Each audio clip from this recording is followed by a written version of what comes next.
The night sky above the mountains of South Korea erupted with a streak of orange fire.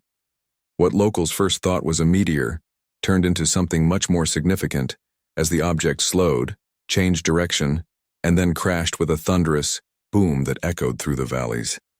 By dawn, the area was surrounded by military vehicles. Soldiers formed a perimeter around the smoking crater while scientists in protective suits prepared their equipment. Among them was Dr. Jun Kim, a man whose entire career had prepared him for this moment. "Remember, we approach with caution," Jun told his team, adjusting his helmet. At 45, he had spent 20 years studying theoretical xenobiology. Until today, it had been just that, theoretical. If this is what we think it is, everything changes. The crash site revealed a metallic structure unlike anything manufactured on Earth. The hull was dented and torn, but clearly artificial. It gleamed with an iridescent surface that seemed to shift colors as they approached. "Set up containment protocols," Jun ordered. His heart pounded in his chest, but his voice remained steady. Years of training took over. "And get me a structural analysis. I want to know if there's a way inside." Hours passed as they studied the exterior of the craft. Temperature readings showed it was cooling rapidly. Radiation counters detected nothing dangerous. Finally, a technician discovered what appeared to be a sealed door. "Dr. Kim, I think we found an entry point." Jun approached the section of hull. Unlike human spacecraft, there were no visible handles or control panels. The surface was smooth except for slight ridges that formed patterns similar to flowing water. "It might respond to pressure," Jun suggested. With gloved hands, he pressed against the ridged area. Nothing happened. He tried again, this time moving his hand in a slow circular motion along the pattern. The metal beneath his fingers grew warm. Then, with a soft hiss, a seam appeared and widened.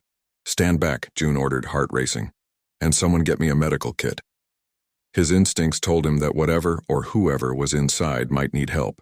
The spacecraft had not made a controlled landing. As the opening widened, emergency lights flickered inside the craft. The air that escaped carried a sweet, unfamiliar scent. Jun leaned forward, shining his light into the darkness. That was when he saw it. Slumped over what appeared to be a control panel was a figure. Humanoid in basic shape, but clearly not human. Its skin was a pale blue with ridges along the exposed arms. It wore what looked like a fitted suit made of material similar to the ship's hull. "Hello?" Jun called out. "We are not here to harm you."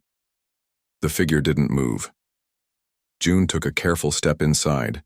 The interior of the ship was cramped but organized, with curved walls covered in symbols and lights. The air was breathable but thin, like being at high altitude. As he approached the figure, he saw a dark purple liquid pooled beneath it. Blood, he guessed. The being was injured. "I need the medical team in here now," he called over his shoulder. The alien, because that's what it undoubtedly was, suddenly moved. Its head turned toward Jun. Eyes that were entirely black, without visible pupils, stared at him. The being's face had human-like features but with sharper angles and without ears. Instead, slight depressions on the sides of its head pulsed with a faint light. It spoke. The sounds were unlike any language Jun had heard, clicking and musical tones that no human vocal cords could produce. Jun raised his empty hands in a universal gesture of peace.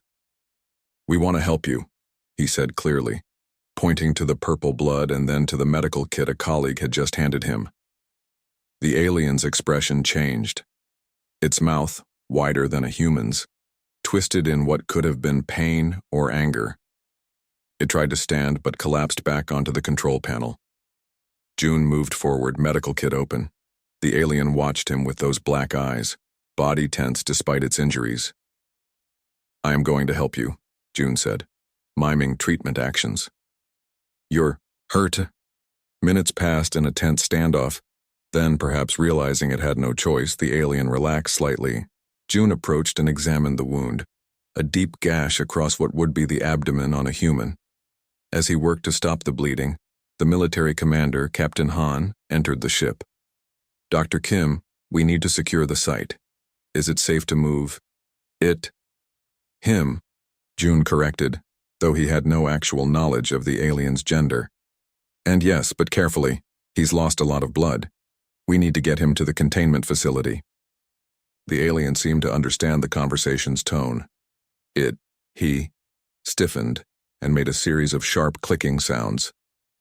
It's okay, June said soothingly.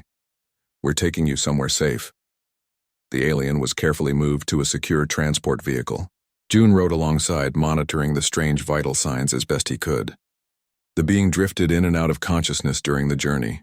At the containment facility, a building quickly repurposed from a research center, a space was prepared with medical equipment and monitoring devices. The alien was placed on a bed and connected to sensors. For days, June barely left the room. He monitored the alien's recovery, studied the blood samples, and tried to establish communication. They learned the alien could breathe Earth's atmosphere but showed signs of discomfort. Analysis revealed the being's blood absorbed oxygen more efficiently than human blood, with unknown cellular structures that seemed to filter toxins. On the third day, the alien spoke clearly for the first time. Pointing to himself, he made a sound that June interpreted as tyke. Tyke, June repeated, then pointing to himself. June. It was a breakthrough. Simple communication began. Through gestures and drawings, they established basic concepts. But as Tyke grew stronger, he also grew more agitated. Scientists came to examine him. Military officials observed through glass walls. Equipment from his ship was brought in and studied in adjacent labs. You are safe here, June tried to explain when Tyke pointed angrily at the glass wall. Tyke responded by drawing a picture. Himself in a box with humans looking in. Then he tore the paper. No, not prisoner, June insisted. Patient, we're helping you. But Tyke's demeanor continued to darken. He refused food. He turned away when June entered the room. 1 month after the crash, Dr. Park Minji joined the team as a specialist in cognitive psychology. He sees himself as a captive, not a patient, she observed after watching recordings of Tyke's interactions. In many Earth cultures, warriors would rather die than be captured. What if his species has similar values? June considered this. So our help is humiliating him? Possibly, Minji replied. And the more we learn about his biology and technology, the more he may see it as exploitation rather than scientific curiosity. That night, June found Tyke staring at the night sky visible through a small window. The alien's posture spoke of longing and rage. I'm sorry we don't understand each other better, June said quietly. Tyke turned, those black eyes reflecting the starlight. He made a gesture with his hand, fingers spread wide, then closed into a fist. June didn't know it then, but in Tyke's culture it was the signal for a vow of vengeance. The first seeds of revenge had been planted. 3 months passed since the alien spacecraft crashed in the mountains. The research facility had become a second home to Dr. June Kim and Dr. Park Minji. Both scientists spent long hours trying to understand their visitor from the stars. Tyke had learned some basic human words. He could say food, water, and sleep. But he refused to share much about himself or his world. Each day his dark eyes grew colder, watching the humans who studied him. His health is declining, June told Captain Han during their weekly meeting. He eats less. His blood tests show strange patterns. Captain Han frowned. Could it be a ploy? Maybe he's planning something. Minji shook her head. I don't think so. I believe he's genuinely suffering, but not just physically. His spirit seems broken, or very, very angry, Captain Han added. That evening, Minji sat near Tyke's room watching through the observation window. The alien paced, stopping occasionally to place his hand against the glass wall. His blue skin had paled over the weeks. The lights that pulsed at the sides of his head were dimmer than before. We're killing him with kindness, she whispered to herself. Minji had developed a theory. Based on Tyke's posture, his refusal to accept help easily, and the way he performed physical exercises despite his weakened state, she believed he came from a warrior culture. To such a being, captivity Even comfortable captivity would be worse than death. The next morning, Minji brought a new communication tool, a tablet with simple pictures Tyke could touch to express needs or feelings. She entered his room accompanied by the usual guard. "Good morning, Tyke," she said with a smile. "I have something for you." Tyke sat on the edge of his bed, watching her with those unreadable black eyes. The room was comfortable by human standards, a bed, a table, some books with pictures, and a window that let in natural light. But the door was always locked, and cameras watched from every corner. "Look," Minji showed him the tablet. "Touch what you want to say." Tyke took the tablet carefully. His six-fingered hands moved gracefully across the screen. He understood the concept quickly, touching images for water, then food, then sleep. Then, he touched a picture of a door opening. Minji hesitated. "You want to leave?" Tyke nodded. This human gesture he had learned well. "I'm sorry," she said. "Not yet. We need to understand more about you first." Tyke's face darkened. He touched another image, a sad face. "I know," Minji said gently. "I'm sorry." Later that day, while reviewing security footage of Tyke's room, June noticed something odd. The alien held the tablet under his blanket for several hours. The camera angle couldn't show what he was doing. "He might be breaking it," the guard suggested. "Or learning to use it better," June countered. The answer came at exactly 2:17 a.m. Every electronic system in the facility suddenly failed.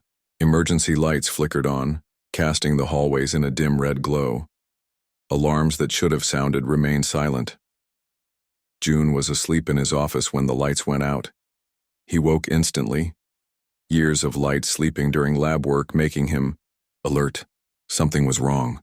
He rushed to the hallway. Two guards ran past him, heading toward Tyke's room. "What happened?" June called after them. "Power failure. The alien's door is open." June followed them to Tyke's room. The electronic lock had disengaged when the power failed. The room was empty. "He planned this," Captain Han said, arriving moments later. "He must have used the tablet to hack our systems." "That's impossible," June argued. The tablet was only loaded with simple communication software, but the evidence suggested otherwise. Somehow Tyke had reprogrammed the device to send a signal that overloaded the facility's power grid. It was a level of technical skill far beyond what they had believed him capable of.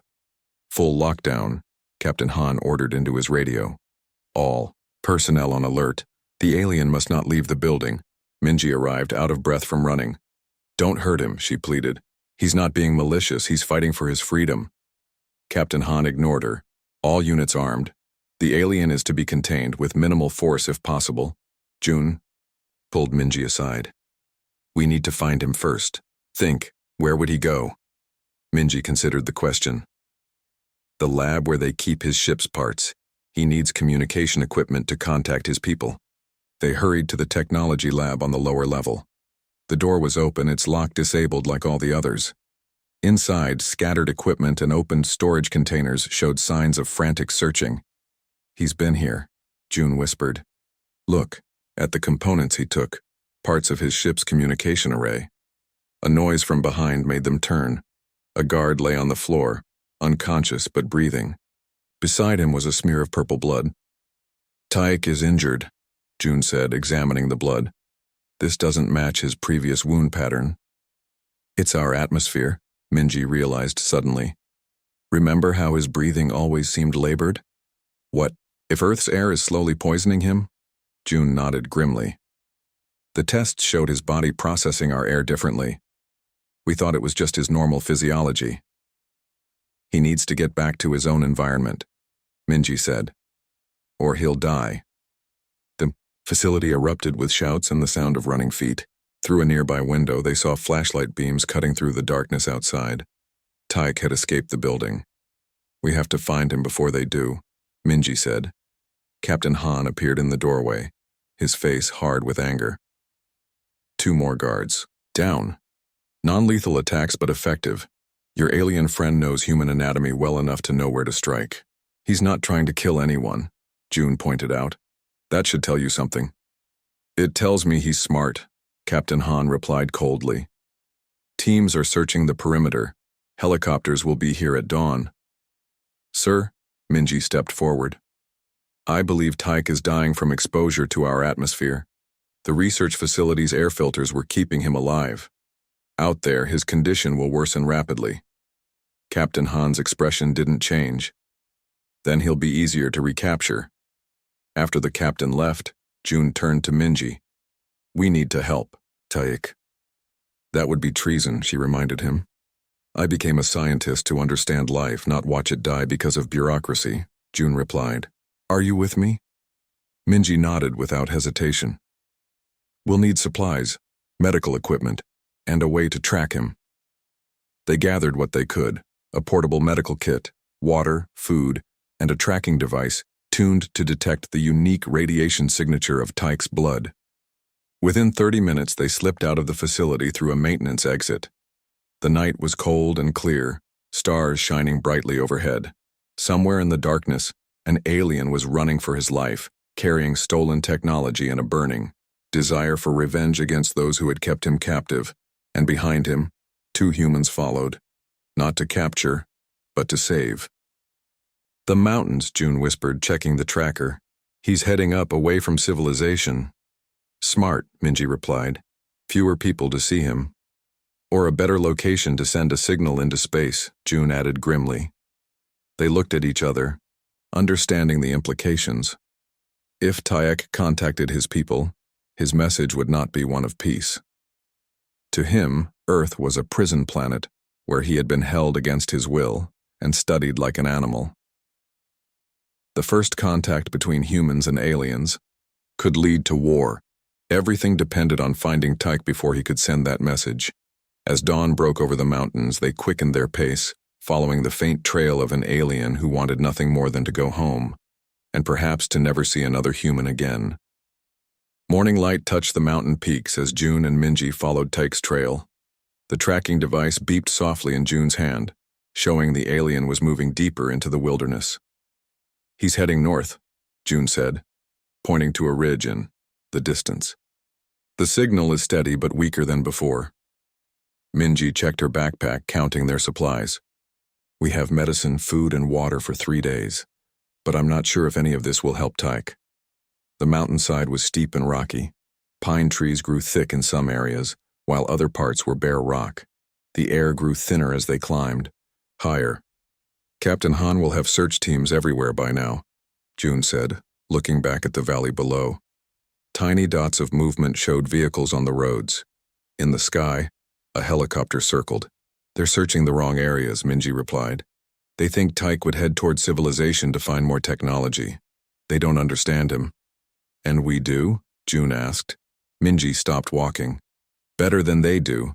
I've watched him for months. He values strength and independence.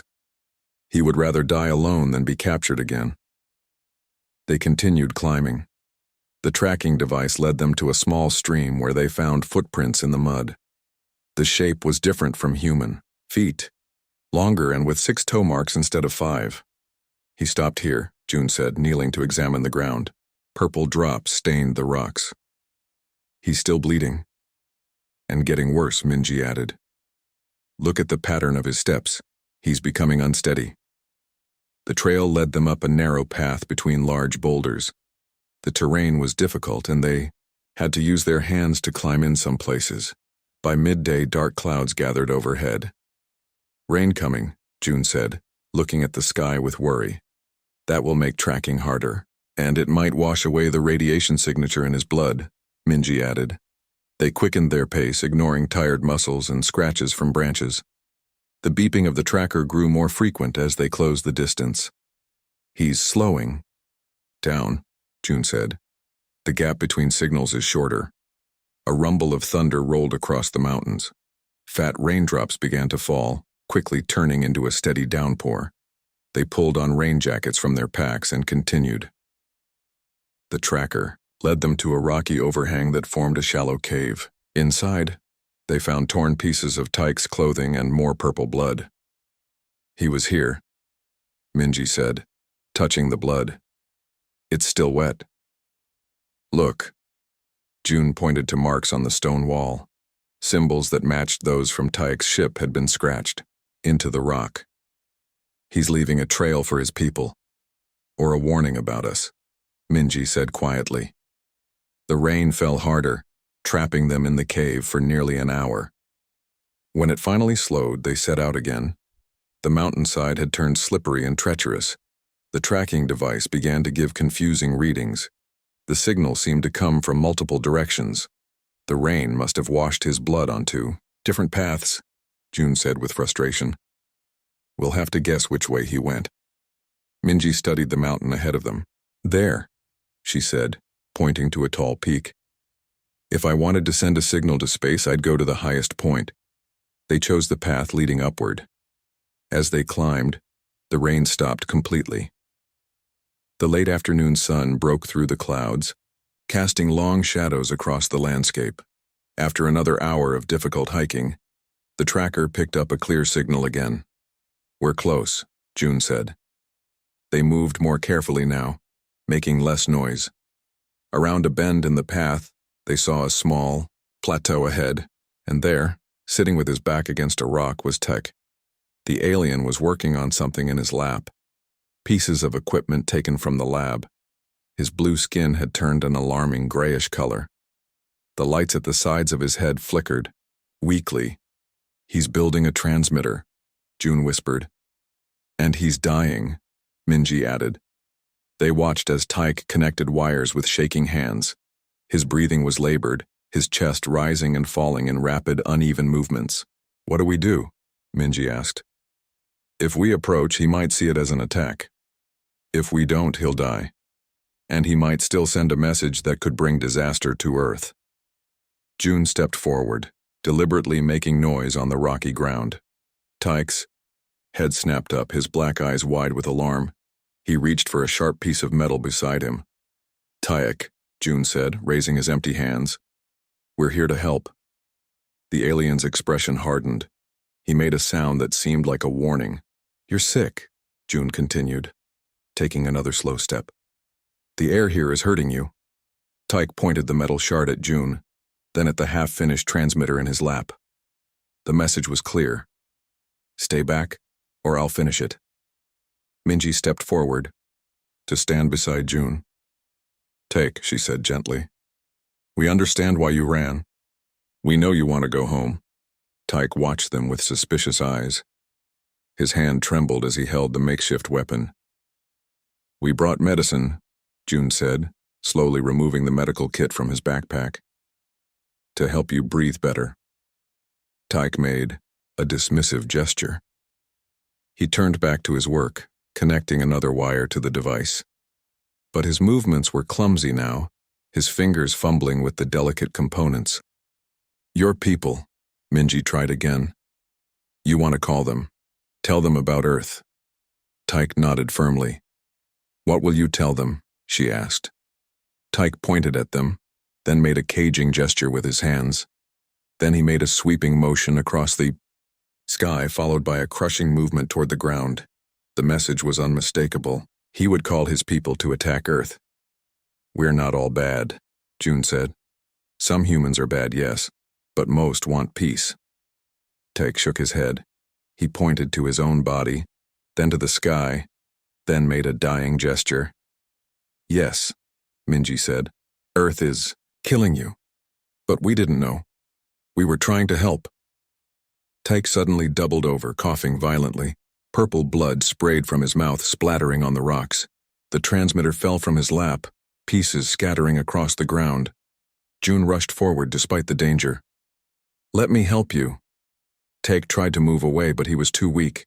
He collapsed onto his side, breathing in harsh gasps. The lights on the sides of his head were barely visible now. Minji knelt beside June. What can we do? The medicine might help his breathing, but it's just a temporary fix. He needs filtered air like we had at the facility. As June prepared an injection, they heard the distant sound of helicopter rotors. The military was getting closer.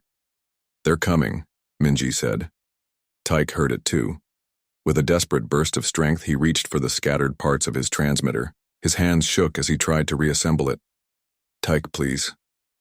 Minji touched his arm gently. Let us help you first. Then we'll help you contact your people. The alien looked up at her, black eyes searching her face. For a moment, something like uncertainty showed in his expression. Then the sound of the helicopter grew louder and his face hardened again. He pushed her hand away and continued working on the transmitter, even as blood trickled from the corner of his mouth. The race against time had become more urgent. If the military arrived, they would take Tyke by force. If Tyke completed his transmitter first, he might doom Earth to an alien invasion. And if his illness progressed much further, nothing else would matter. He would die here on this mountaintop, alone on a hostile world. The sun began to set behind the mountains, casting long shadows across the plateau. In the fading light, human and alien faced a moment that would determine the fate of both their worlds. The helicopter sounds grew louder. Tyke's hands moved desperately among the parts of his transmitter, but his movements were slow and clumsy. His breathing came in short, painful gasps. Tyke, June said firmly. You will die if you don't let us help you. The alien glanced up at the darkening sky, then back at the humans. His black eyes showed both fear and determination. Minji knelt closer. Let us give you medicine first, then you can finish your work. Tyke hesitated. The sound of the helicopter was now joined by voices from below. Search teams were climbing up the mountain path. Please, Minji said, holding out her empty hands. Trust us. Something in her voice or posture must have reached him. Tyke slowly lowered the component he was holding and nodded once. June moved quickly, opening the medical kit. Inside was a small oxygen tank with a mask, various medicines, and emergency supplies. He took out a syringe and a vial of clear liquid. This might help your breathing, he explained, showing Tyke the medicine. It opens airways in humans. I think it will work for you too. Tyke watched with wary eyes as June prepared the injection. When the needle approached his arm, he flinched but did not pull away. June carefully administered the medicine where the blue skin was thinnest. Minji prepared the oxygen mask. This will give you cleaner air, she said, demonstrating by putting it over her own face briefly. Tyke allowed her to place the mask over his mouth and nose area. His chest heaved as he took in the concentrated oxygen. After a few breaths, the lights on the sides of his head glowed a bit brighter. It's working, June said with relief. The voices below grew louder. Flashlight beams cut through the gathering, darkness moving up the path toward them. We don't have much time, Minji said. She looked at Tyke. Can you walk? We need to hide. Tyke struggled to his feet, clutching the oxygen mask to his face. He swayed unsteadily, but remained standing. With one hand, he gathered the scattered components of his transmitter. June pointed to a cluster of large boulders nearby. There, we can hide behind those rocks. They helped Tyke move to the shelter of the boulders. The alien was alarmingly light, as if his body had consumed itself from within. They settled into a small space between two large rocks just as the first searchers reached the plateau. Spread out, a familiar voice ordered. Captain Han. They must be close. The tracker shows the signal ends here. Flashlight beams swept across the plateau. Boots crunched on rocky ground as soldiers moved in a search pattern. Huddled in their hiding place, June, Minji, and Tyke remained perfectly still. The oxygen tank hissed softly as Tyke breathed. His black eyes reflected the distant flashlight beams. Sir, a soldier called out. Blood here, the alien's blood. Footsteps approached their hiding spot. A beam of light passed just over their heads. Suddenly, Tyke removed the oxygen mask. Before either human could stop him, he raised a small component from his transmitter to his mouth. A soft clicking sound came from his throat, and the component glowed with a faint purple light. An answering glow came from somewhere on the plateau. Another piece of the alien technology was responding to his call. There! Captain Han shouted. Movement by the rocks. Tyke looked at June and Minji. For the first time, he made a sound that seemed almost like human speech. Go, he said, his voice raspy and strange. Now. We won't leave you, Minji insisted. Tyke shook his head. He pointed to himself, then made a pushing motion toward them. Then he pointed to the approaching soldiers and drew a finger across his throat. He'll fight them, June realized. He's telling us to run. No, Minji said. There has to be another way. Teek's expression changed. Something like surprise crossed his features. He had expected them to abandon him. The moment of realization was interrupted as a soldier appeared at the edge of their hiding place, weapon raised. Found them, he shouted. What happened next was a blur of motion. Tyke moved with unexpected speed, knocking the soldier aside. But instead of attacking further, he grabbed the fallen flashlight and ran into the open, drawing attention away from the humans. Tyke, Minji called out, rushing after him. The plateau erupted with shouted orders and the sounds of pursuit. Tyke ran toward the edge of the cliff, the stolen flashlight swinging wildly in his hand. Soldiers converged from all directions. June and Minji followed, no longer hiding. Captain Han spotted them and pointed. Arrest them both, he ordered. They've committed treason. Two soldiers moved to intercept them, but June called out, Wait, the alien is dying. We're the only ones who can communicate with him. The momentary hesitation was enough. They pushed past the soldiers and ran toward Tyke, who now stood at the cliff edge, surrounded by armed men. Don't shoot, Minji shouted. He's not a threat. Tyke's condition had worsened again without the oxygen. He swayed on his feet, the lights on his head flickering weakly. In one hand, he held the flashlight. In the other, he clutched a crucial component of his transmitter. Captain Han stepped forward, his gun aimed at Tyke. Put down whatever you're holding and get on the ground. Tyke did not move, his black eyes fixed on the captain with defiance. He doesn't understand, June said, stepping between them, and he's dying from our atmosphere. Step aside, Dr. Kim, Captain Han ordered. This is a matter of national security now. It's a matter of first contact, Minji countered, joining. June, how we treat him will determine how his people view all of humanity. The standoff continued for 10 seconds. Tyke watched the humans argue, his breathing growing more labored by the moment. Then, to everyone's surprise, he dropped the flashlight. It clattered on the rocky ground, rolling toward Captain Han's feet. The soldiers tensed, weapons trained on the alien. But Tyke wasn't surrendering. With his free hand, he reached into a pocket of his tattered clothing and pulled out Minji's tablet. The screen glowed in the darkness. Slowly, deliberately, he touched the screen several times. Then he turned it so everyone could see. On the screen were pictures, a human hand helping another up, a sad face becoming happy, a broken object being repaired. He's trying to communicate, Minji said softly. Tyke took a painful step forward. Purple blood dripped from his nose now, spattering on the rocks at his feet. He held out the tablet to Captain Han. The captain hesitated, then took it cautiously. Tyke pointed to the screen, then to himself, then to the sky above. I think he wants to go home, June said. He's asking for help. Captain Han looked from the tablet to the alien. How do we know this isn't a trick? How do we know what he'll tell his people about us? Tyke seemed to understand the question. He pointed to the transmitter component in his hand, then to Minji. And June? Then made a gesture of offering. He'll let us see the message he sends, Minji translated. He's offering to let us help him contact his people. The captain lowered his weapon slightly. Can you prove that's what he means? Minji approached Tyke slowly. When she reached him, she pointed to the transmitter part, then to herself, then to the sky with a questioning look.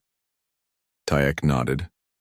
Then, in a gesture that shocked everyone present, he placed the transmitter component in her hand. It was a profound act of trust. He's not our enemy, Minji said, turning to Captain Han. He's just someone far from home who was treated like a prisoner instead of a guest. Captain Han's expression softened slightly. Get him medical attention, he ordered, and secure that technology. As soldiers moved forward, Tyke suddenly collapsed. His legs folded beneath him, and he fell heavily to the ground. The lights on, his head went completely dark. Tyke! June rushed to his side, medical kit already open. Get the oxygen mask. Under the stars of an alien sky, Humans gathered around a visitor from another world. The moment of understanding had come almost too late, but perhaps, just perhaps, it had come in time. 3 days passed before Tyke opened his eyes again. He lay in a special room at the research facility, surrounded by equipment that filtered the air to make it safer for his alien biology. The lights on the sides of his head glowed steadily, now though still weaker than when he had first arrived on Earth. June sat beside the bed, checking vital signs on a monitor. He had barely slept since they brought Tyke back from the mountain. When the alien's black eyes finally opened, June felt a rush of relief. "Welcome back," he said quietly. Tyke looked around the room, taking in the medical equipment and the clear walls. His body tensed. "Not a prison this time," June assured him. "The door is unlocked. You can leave when you are strong enough." Tyke seemed to consider this, then relaxed slightly. He pointed to his throat and made a rasping sound. "Thirsty? We have water for you." June helped him sit up and offered a cup of filtered water. Minji entered the room as Tyke was drinking. Her face brightened when she saw him awake. "Tyke, you're back with us." She approached the bed slowly. "How do you feel?" The alien made a so-so gesture with his hand, a human movement he had learned. Then he pointed to the ceiling, then upward. "Home." Minji nodded. "You want to go home?" "We're working on that." Captain Han entered next, looking uncomfortable in the medical setting. He had changed since the mountain.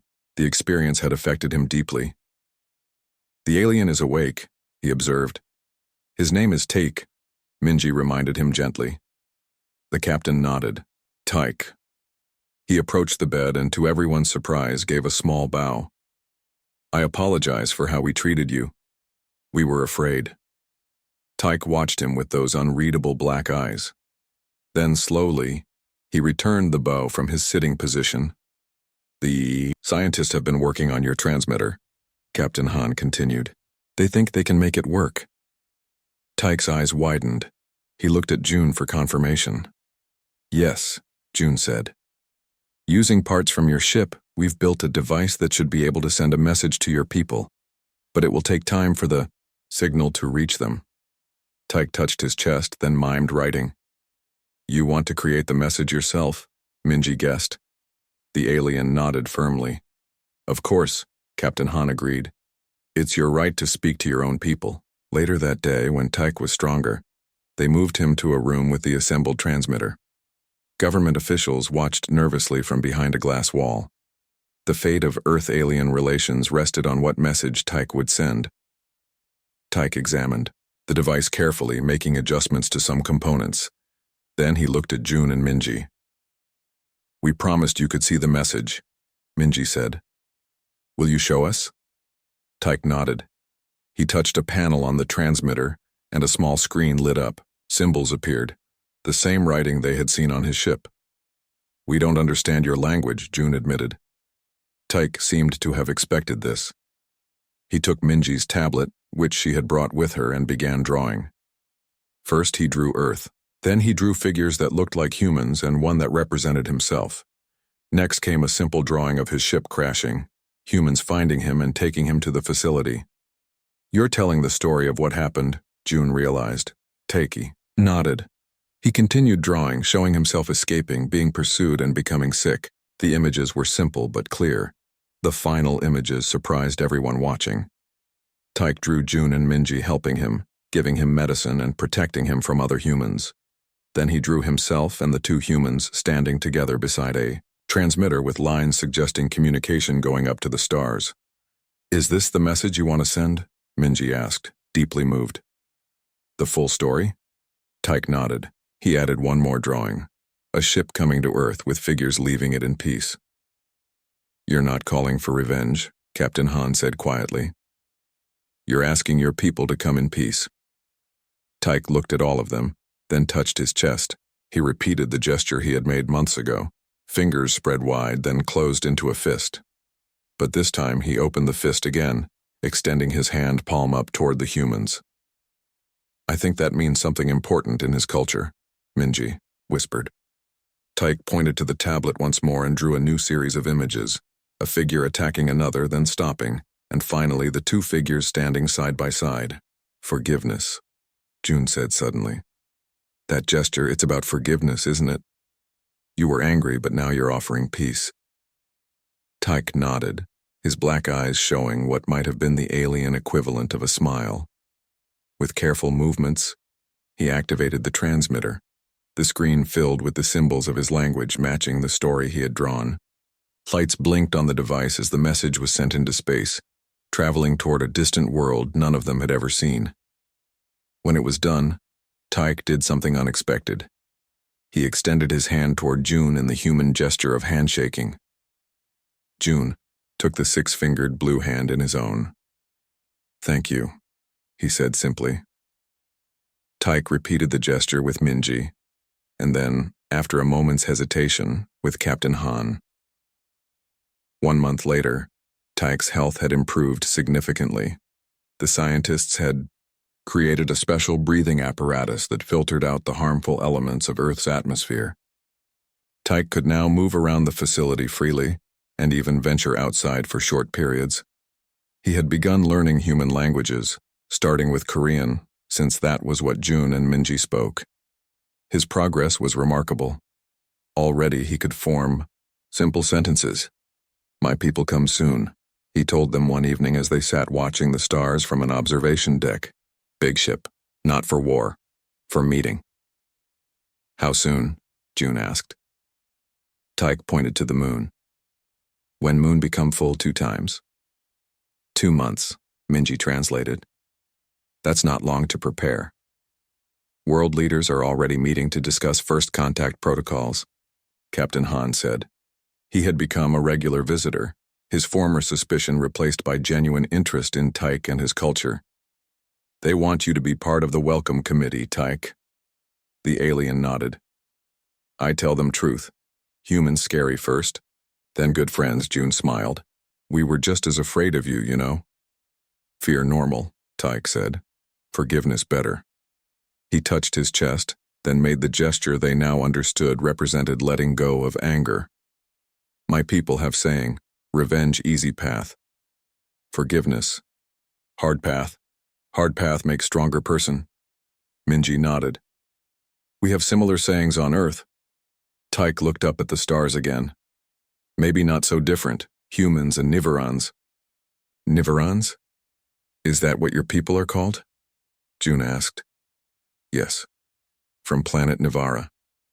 Tyke's lights pulsed gently at the sides of his head. Good planet. Beautiful. Someday you visit. I'd like that, June said. As night deepened, they sat together, in comfortable silence, 2 humans and an alien, watching the same stars with different eyes but similar hearts. What had begun in fear and misunderstanding had transformed into something remarkable, the first bridge between 2 worlds. Far above them, Tyke's message traveled through the vastness of space. It carried not a call for revenge, but a story of forgiveness. A tale of how a human hand extended in help rather than harm had changed everything. When Tyke's people finally arrived, they would find not an enemy, but a world ready to greet them as friends, all because one alien had learned that true strength lies not in seeking revenge, but in offering forgiveness instead.